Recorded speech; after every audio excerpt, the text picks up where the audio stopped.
नहीं पता ना? नहीं पता। होली मनाने का सबसे बड़ा हमारा सनातन धर्म में उद्देश्य जानते हो क्या है? एक मतलब हिरण्यकश्यप नाम का राक्षस था, जो कि वो मतलब अपने आप को भगवान समझता था। वो नारायण भगवान को, विष्णु भगवान को भगवान नहीं समझता था। उसका कहना था कि मैं ही इस दुनिया का राजा हूँ, मैं ही इस दुनिया का मतलब जो भी पूरा राज्य है सबका मालिक मैं हूँ, पूरे मतलब दुनिया का पूरा मतलब जितना लोग है ना सबका भगवान मैं हूँ। तो उसका एक पुत्र था, उसको बोलता था तुम नारायण भगवान विष्णु भगवान का पूजा ना करके मेरा पूजा करो। बस भगवान तो भगवान है, तुम कितना भी मान लो कि हम भगवान है तो तुमको पूरा दुनिया नहीं ना मान सकता है।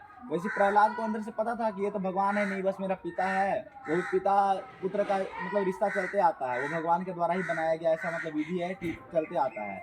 उसमें क्या हुआ कि वो मतलब प्रहलाद को बोलता था कि तुम्हारे पिता हम हैं, भगवान हम हैं, पूरा मतलब सृष्टि के मेरा पूजा करो। प्रहलाद नहीं माने, उनको विष्णु भगवान से अलग ही लगाव था। वो विष्णु भगवान को अपना सब कुछ मानते थे, पिता, दोस्त, भाई, जो भी होता है ना रिश्ता सब मानते थे। इसी के लिए उसको उसको पिता को लगा कि ये तो मेरा बात तो सुन नहीं रहा है, मतलब मेरा बात को सुन के मेरा बात को हताश कर रहा है, सुन नहीं रहा है पूरा अच्छे से। इसी के लिए वो सोचा ना कि प्रहलाद को क्यों ना मैं सजा दूँ। सजा देने के लिए सांप का बहुत बड़ा कारखाना में, जहाँ पे सांप बहुत भयंकर भयंकर सांप थे, सांप के बीच रखा। प्रहलाद क्या किया, सिंपल सा बोला जाता है ना कि भगवान का नाम लो, भगवान हमेशा साथ रहते हैं। वो एक ही मंत्र बोला, ओम नमो भगवते वासुदेवाय।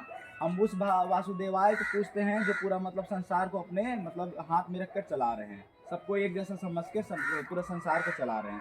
विष्णु भगवान का नाम लिया, सांप किसके मतलब उपासक है? शेषनाग क्या करते हैं, अपने फन में उनको धारण करके बैठाते हैं और उनका ये करते हैं, सेवा करते हैं। सांप क्या करेगा, उनको कुछ नहीं किया। सांप भी उनको प्रणाम किया प्रहलाद को, क्योंकि भक्त के लिए भगवान भी झुकते हैं, पता है कि नहीं? अगर तुम उनका भक्ति कर रहे हो ना, तुम्हारा भक्ति देख के भगवान को भी झुकना पड़ता है। वो नहीं बोलते हैं कि मैं भगवान हूँ, सब कुछ भूल जाते हैं, मैं भगवान हूँ ही नहीं, मेरे लिए तुम भगवान हो गए, ऐसा बोलते हैं। भक्त के लिए भगवान इतना करते हैं। उसके बाद क्या किया ना कि सांप के पास भेजा, कुछ नहीं हुआ। अगला दिन क्या किया कि बहुत बड़ा मतलब ऊंचाई पे था, मतलब पर्वत से नीचे गंगा माता मतलब नदी थी, नदी में उसको ऐसे उठाया, उसमें भी मतलब गिराने को बोला। वो बोला अपना बेटा को कि मैं तुम्हें गिराने वाला हूँ। तो बोला कोई बात नहीं बेटा, पिताजी आपको जैसा अच्छा लगे वो आप करिए। ऐसा करके उसको गिराया, उसमें भी ओम नमो भगवते वासुदेवाय। क्या हुआ बीच में, विष्णु भगवान आए, ऐसे अपने गोद में ले लिए। तो इतना किए, लास्ट में क्या हुआ ना कि वो हद पार कर दिया। अब वो बोलने लगा ना कि तुम उनका पूजा नहीं करोगे, तो वो बोला नहीं पिताजी ये तो मेरे से नहीं हो सकता है। उसके रात में वो क्या प्लान किया ना कि बहुत बड़ा अग्नि बिछाया। उसकी बहन को ऐसा वरदान मिला था ना होलिका को कि वो अग्नि में बैठेगी ना, और एक उसका मतलब सीट ऐसा था कंबल, जिसको मतलब वो कंबल ओढ़ ले तो उसको कुछ नहीं हो सकता था। तो भगवान तो वरदान दिए कि तुम अपने के लिए ऐसा कर सकती हो, लेकिन किसी दूसरे के लिए बुरा करोगे वो चीज़ तो नहीं होगा। वो मतलब ऐसा की ना कि बहुत बड़ा मतलब आग लगा, उसमें प्रहलाद को अपने गोद में बैठाई इस साथ में, और वो खुद कमल ओढ़ ली। वो ओम नमो भगवते वासुदेवाय, उसका कम्बल जाके प्रहलाद पे हो गया और होलिका जल गई। होलिका तो राक्षसी थी, बुराई मतलब मिट गई, बुराई वही रात में जला और अच्छाई फैलने लगा आग के रूप में। वही सुबह सुबह उसी रात में क्या हुआ ना कि वो बोल रहा है कि नहीं अब तुम मेरा पूजा करोगे ही करोगे, तुमको भगवान कहाँ नजर आते हैं? तो प्रहलाद बोले हर जगह भगवान है, वहाँ भी भगवान है, इस पेड़ में भी भगवान है, इस खंभे में भी भगवान है, इस खंभे में भगवान है। तो बोला हाँ इस खंभे में भगवान है।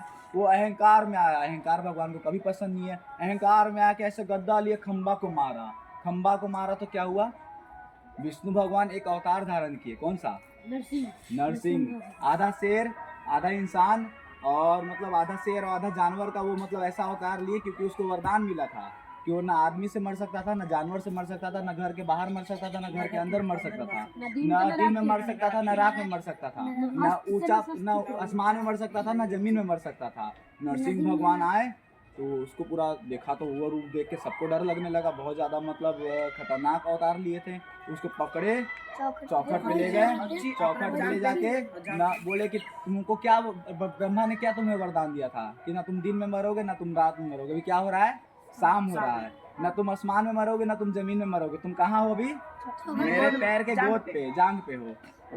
ना तुम आदमी से मरोगे ना तुम जानवर से मरोगे। हम क्या है, आधा आदमी है आधा जानवर है।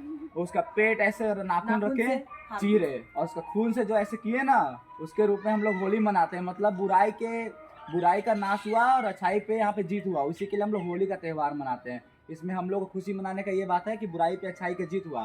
तुम लोग बुराई को हटते हुए देख लिए, अच्छाई आ गया ना, अब अच्छाई को एक साथ मिला के तुम लोग भी सेलिब्रेट करो, एंजॉय करो, और जय श्री राम का नारा लगाते रहो। जय श्री राम, जय श्री राम, जय श्री राम, जय श्री राम। गुरुदेव की जय, युगाधिपति महाकाल की जय। महा